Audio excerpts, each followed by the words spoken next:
just want to know what happened to the vase. As you know, it was very important to your father, but we want you to know that we are not mad. Not mad? Not mad? Ken! Well, how could you say that? You're telling me you're not angry? Of course I am. I'm gonna ground whoever did this until they're 30! I'm gonna ground them so hard they'll never even think about moving again. And you're standing there talking about not angry? Of course I'm angry, you idiot, but they're not going to tell us the truth. If they think that they're going to get into trouble, you have to trick them into thinking they're in a safe and supportive space so that then they'll confess. Come on, that's parenting 101. But I want to ground them all now! Now! Ken, take a walk. But Just take a walk around the block. You're not helping. Fine! These kids are gonna be the death of me, I swear to God! The death of me! I'm so sorry about your father. Obviously, he's angry, but I can assure you, I'm not. Mom, you just told us that you're mad, and that when you say you're not mad, it's just a way of tricking us into telling you the truth. Yeah, remember, you literally just said that a few seconds ago. Right.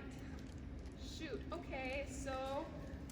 Yes, I'm angry. Of course I'm angry. Because we had one nice thing in this house. Just one. We used to have many nice things. We had crystal glasses, furniture that smelled nice, rugs without stains on them.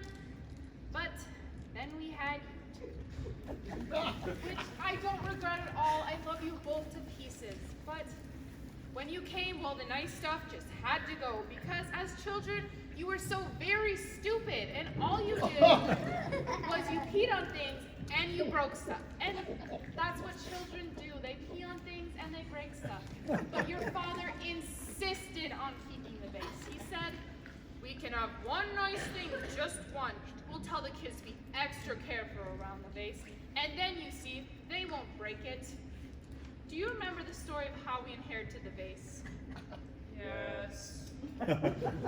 Why don't you tell me just so I can be sure you remember? Do we have to?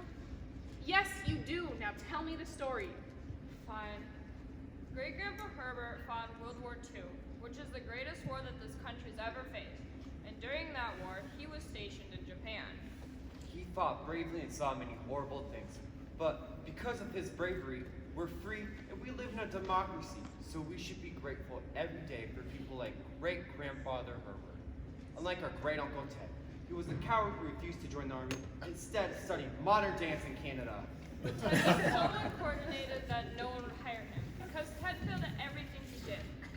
Like the time he had spent his entire heritage going to clown college, which turned out to be a Ponzi scheme. Wait, why do you know so much about your great-uncle Ted? Did your father say all of that? Yeah, he tells us about great-uncle Ted all the time. And when he does, he always looks at me. I think he's worried I'm going to be a failed artist or something. You did take the improv class last Because summer. I need more extracurriculars. Never mind all that. Just get to the part about the vase. When Great-Grandpa Herbert finally left Japan, he brought back a vase to remind him of the time he spent there, and that even in the most horrific of times, you can still find beauty. He held the vase in his lap as the ship sailed across the Atlantic Ocean, sleeping fit in his arms to make sure no harm came to it. That's right. And ever since we inherited that vase, we have cherished it and cleaned it and proudly displayed it. We even took it to an antique roadshow on national television and had it confirmed that the vase was worth thousands of dollars. We told you so many times what it meant to our family, and still... But it wasn't our fault. Fred, what are you doing? You're squealing. No, Kelly, shut up. Fred, listen to me. Ken, one of them cracked. I knew it! I knew they would crack. Which one was it?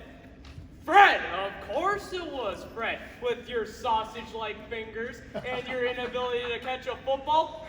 Just like my great-uncle Ted. Hey, he hasn't confessed yet, but he's going to tell us what happened. Fred, you coward. Mom and Dad aren't going to understand. Kelly, shut up. Fred, Look right here, buddy. Right here. Just tell us what happened to the vase. Well, it's complicated. None of us are to blame, yet some way we're all to blame. So I'll tell you what happened to the vase. As I remember it, that's all I.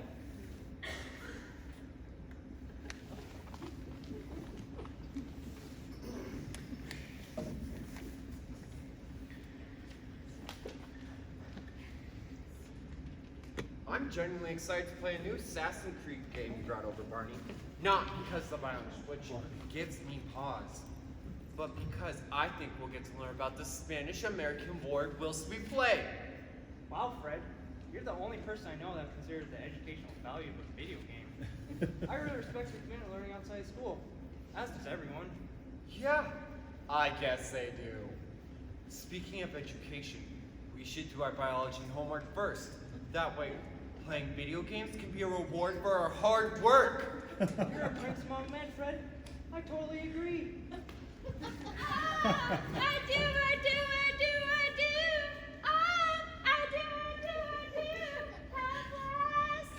Oh, dear. Does your sister know that we're in the room?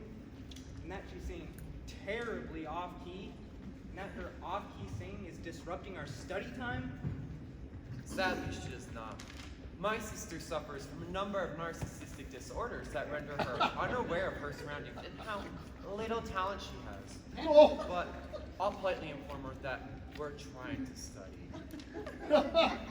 Excuse me, sister, excuse me. What? What do you want? Well, me and Barney are The trying to... spring musical auditions are in a month, Fred. You dumb, fat, head sack of fat. And if I don't get to practice, that means that I won't get to be Eliza. And I must be Eliza, okay? I'm so talented. Yeah, but perhaps... Just leave me alone. Well, Barney, it looks like we'll have to do our best attempt at studying whilst my sister practices her singing. Well, that's okay, Fred. As you explained, having no talent is no laughing matter. It's not fun. It's really not. All right, Ava's here to help me practice for the audition. And only I can talk to her because I'm so controlling. No worries, Barney and I are too busy studying. Just don't talk to her, okay? Hey, Ava, my stupid brother and his stupid friend are here. So let's go up to my room so that way we don't accidentally inherit some of their dumbness. Okay, if that's what you want. Although I wouldn't mind talking to your brother. If it weren't for your controlling personality, I'd love to get to know him better over coffee, or at a movie, or any number of dating scenarios. Ava, we all know that you were so deeply in love with my brother and have deep-seated feelings for him ever since he stole that Pilates DVD from my mom and got in amazing shape. But I'll never allow you to date him and share your true feelings for him, okay? Ever. But my feelings for Fred are so I strong. don't care. I'm cruel and I'm Bart, controlling. Bart, Now let's Bart, go to my room. Bart, Bart, Bart, what are you doing? Bart, You're slobbering over my Bart, clothes. And my clothes are the only thing I Bart, care about. Go! Bart! Oh, Kelly. Bart. There's no need to yell at Marlon. Bart. He's just trying to show you Bart. his affection. Marlon, stop Bart. barking! Hey, Bart! I said there's no need to Bart. yell at Marlon. He's just Bart. trying to show you he Bart, loves Bart. you. No, he's not. Bart. He's just being annoying. Bart. Marlon, I said Bart. stop it. Go! No, Marlon, not our father's precious.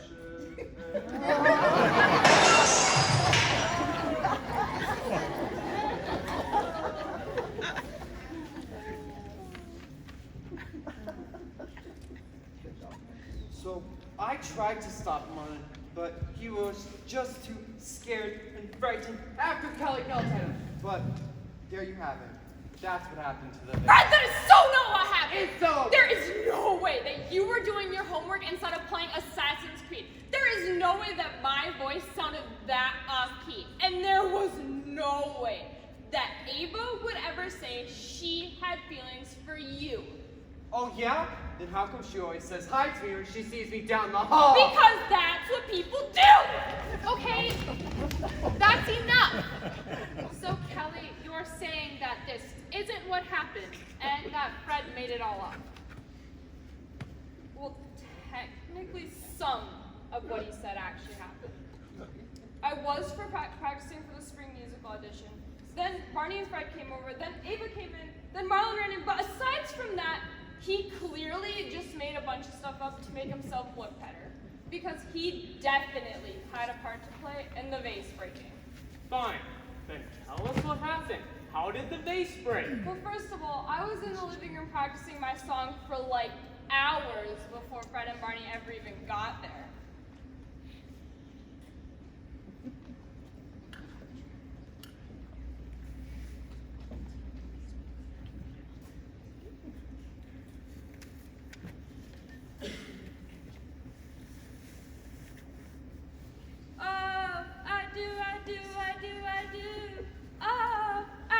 Move. Excuse me, I'm practicing for the spring musical audition. Don't care. I gotta watch PewDiePie's live stream on Twitch or it won't be as funny. No, I mean, it'll be funny. It's always funny. It just won't be as entertaining. Is Twitch that thing where you watch someone else play video games? Is that thing that I don't get because I'm a 95-year-old woman pretending to be a teenager? Yes, that's what Twitch is. Oh, dude, look! After you jump over this tomb and then mash the L's and R's, their heads pop off! Look! Yeah! Their heads pop off! I love violence! Video games are the only thing that give me self-worth! Bye-bye! Well, I specifically told you guys I needed the living room to practice, but I guess I'll just go and practice in my room. Less talking, more leaving. Whoa, dude, check this out! Yeah! Violet! All right, Ava! Ava's here. Did you say Ava? Yes, Fred. Ava's coming over to help me practice for the audition. Don't be weird. Who said anything about being weird? She's gonna be doing my daily Pilates right in. Ava's line of sight. Fred, that's being weird. Yeah, Fred, that is kind of weird. I've never seen you do the Pilates ever. Well, you just haven't seen me do them. That's it. Now, answer the door! Fine. Hey, Ava. My brother's here, so we're gonna go practice in my room. I hope that's okay. Oh yeah, that's fine. Oh, hey Ava. I didn't see you there. I was just doing my daily Pilates. It's essential for healthy core to activate and glutes. Fred, are you okay? Yeah, it's just a part of the process. It's a burn. It's a burn. I'm so sorry. Let's just go to my room. Good idea. I'm worried your brother's gonna hurt himself. Marlon! Marlon! No, Marlon! I love Marlon! Hey, Marlon! Good boy! Marlon! Barney, Kelly, can you do something about the dog? It's distracting Ava from my Pilates. And Ava, you aren't looking at my... Fred, what are you doing? I'm taking the dog outside. He's distracting Ava and Barney, and he needs to go. Whoa, dude. I'm locked in. The dog can bark all he wants.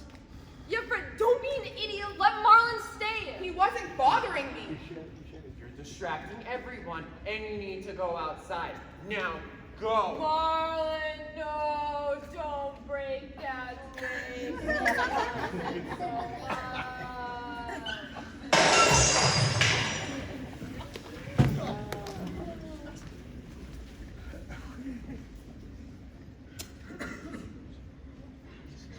So I tried to stop Marlon from being pushed by Fred.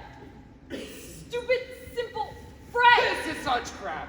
I didn't even do Pilates yesterday, but if I did, I would have done them amazingly, and like the idiot she said. Well, there is no way that my voice sounded that off-key. Opposite ends of the room! That's enough. Opposite ends of the room. So, despite the fact that you two presented two very different versions of the same event, there was a few things you both agreed on. Both of you said you wanted to use the living room space. Both of you said that Fred and Ava came over. And both of you said that after a push, Marlon knocked into the vase. Is that correct? Yeah, kind of. Basically, yeah. Okay, kids. Give your father and I the room, will you? Knock it off! You see what's happening here, don't you? Yeah, I think I do. The dog did it. Oh, that stupid dog. I don't know how I'm gonna ground the dog, but once I figure it out, I'm gonna ground it No, so Ken. hard. That's not what I was going to say at all. It wasn't? No! Why are you so angry? It's making you so erratic. It's the diet's fault. Ever since I've started this stupid caveman diet, I've been hangry all the time, like all the time. Well, stop dieting. You don't look overweight. Say that to my face, Janet. My puffy, fat face! Can we just get back to this later? Let's talk about the vase. So, our kids just told us two seemingly different stories, but you know what they both had in common? Miraculously, neither of them were guilty of breaking the vase. So, you think they're lying? They may think they're telling the truth, but I think there's more to the story than what they're saying, because Marlin is not the type of dog that just runs into things. So what do we do? If they're both lying or if they're both distorting their own truths to keep themselves from getting into trouble, how do we find out what happened? How do we find out the truth? The real truth. We interview the other witnesses. What other Oh, Barney and Ava. Good idea. Let's call Barney first. Whoa. Don't you think we should call Ava first? Don't you think she'd be a more reliable witness than Barney? You think Barney's unreliable? No. Barney's just so weird. He's also really arrogant, which is strange because honestly, he's kind of a loser. Being an arrogant loser doesn't mean he's not going to tell the truth. Let's just see what he has to say.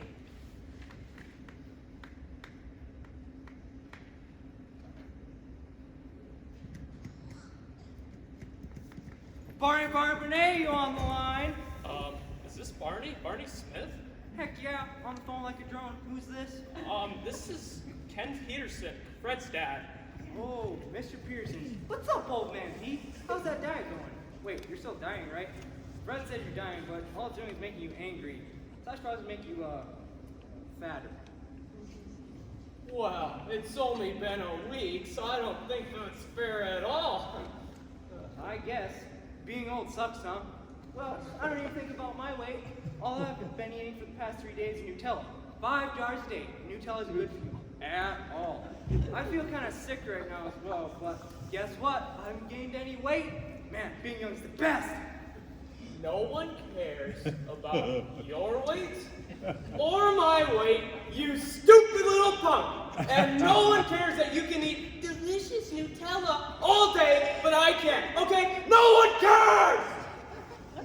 Ken, give me the phone. Did you hear what he said to me? Yes, I heard, but you can't allow yourself to be baited by a 16-year-old. Give me the phone. Barney, it's Mrs. Pearson. Oh, Jeanette, hello. I don't know if you heard, but I'm really into Nutella these days. Barney, I don't care. We're calling because we wanted to know what happened when you were over at the house this afternoon. When the vase broke, I don't know if you know this, but the vase was very important to our family. Oh, right. Your grandpa went to the war. Afterwards, your uncle went to dance in Canada or something. P.S. Your husband really loves oversharing things. Anyway, what do you want to know? Just tell us exactly what you remember happened. All right, sure, no props. I came around about 4:15. It was a hot day outside, but not so hot that your Nutella would get all melty when you ate it. Just before I arrived, the Pearson sip seemed all sad, depressed, bored. I think it was because I wasn't there yet. But anyway, here's what happened.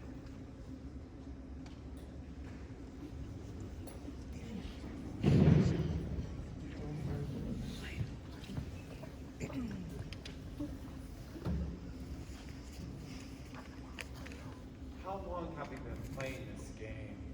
I don't know. Hours?